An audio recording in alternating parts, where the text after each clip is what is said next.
رمضان اجا يا جماعة الخير، وانتم بتعرفوا شو يعني رمضان. رمضان يعني رامز، رامز يعني رمضان. رامز باخر فترة صاير زنخ يا جماعة الخير، صاير برامجه ما بتنحضرش، يعني ما بتنحضر، يعني اللي مبين انه تمثيل واللي بتخزي فكرة برنامج بتخزي، بتحس بطل في ابداع، خلص كل همه يطلع يصور هال30 حلقة، ينزل ياخذ مصاريه ويروح على مصر، بطل بده يبدع. يمكن اخر فكرة ابداعية سواها اللي هي ب 2020 لما كان يجيب الضيوف ويحطهم مع كرسي ويقعد يعذب فيهم، وهي هاي اخر برنامج بتذكر لرامز. من بعديها مش ذاكر برامج رامز، لانها بتخزي الاشي اللي ما في ابداع، ما في حد بتذكره. رامز برامجك بتخزي، صارت تقاعد خلص يا زلمه، طلع كيف وجهه صار ولساته بينزل، خلص تقاعد. ماشي رامز ترك ببالنا كلياتنا ذكريات حلوه وذكريات هاي، بس طلع كيف وجهه يا زلمه، شوي وبموت يا زلمه صار. فيا رامز افضل انا على انك تنهي مسيرتك وانت بالقمه احسن من انك تنهيها لانك نزلت رمضان اللي فات ولا رمضان اللي قبله برنامجك ما جاب المركز الاول في المشاهدات زي كل رمضان، وهذا دليل على انه اعمالك صارت بتخزي. شو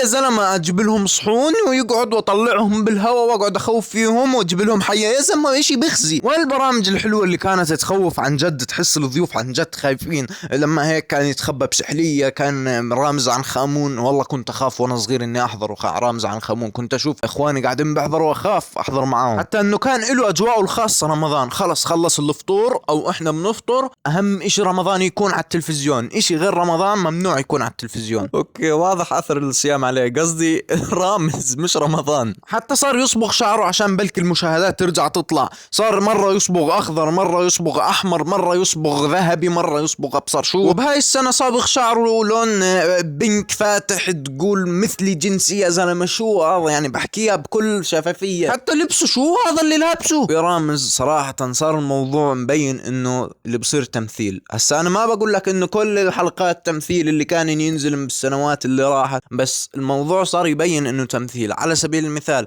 امبارح بحلقة امبارح يا زلمة احمد السقا مبين انه كذاب، مبين انه عارف شو اللي راح يصير وشو اللي صاير. اذا من الممثلين اللي بيجيبهم حتى قربوا يموتوا، اذا مجيب ممثلين جداد جيب من افراد الجيل الجديد، انت بس بتجيب الممثلين اللي قدام اللي خلص قربوا يموتوا. هو لو واحد مات بين ايديك منهم من ورا جلطة ولا سكتة قلبية، ما انت يا رامز راح تنتهي مسيرتك. جيب ابو فلة، ماله ابو فلة عنده 40 مليون مشترك ما شاء الله، جيب ناس، يعني ناس جداد وناس بيعرفوش انك راح تجيبهم على مقلب. مش ضروري تجيب كل سنة واحد وتقول له المقلب وتبصر شو وتخليه يمثل معاك. جيب ناس جداد وما تخليهم مش يعرفوا من اول مرة انك انت بدك تمقلبهم. طبعا مبين من صوتي اني صايم، اللي بيقول عني مش صايم بدي اذبح ودبح. والله ماني عارف كيف سجلته هالفيديو، انا بالعادة بشرب 2 لتر مي وانا بصور عشان حلقي يطرى، يعني لو صرت انزل كل يوم فيديو بعمل فوق مشكلة فقر المياه اللي في الاردن مشكلة ثانية. بس لهم بنكون وصلنا لنهاية الفيديو. رمضان كريم وكل عام وانتم بخير، تنسوش اللايك والاشتراك والسبسكرايب وحركة الجرس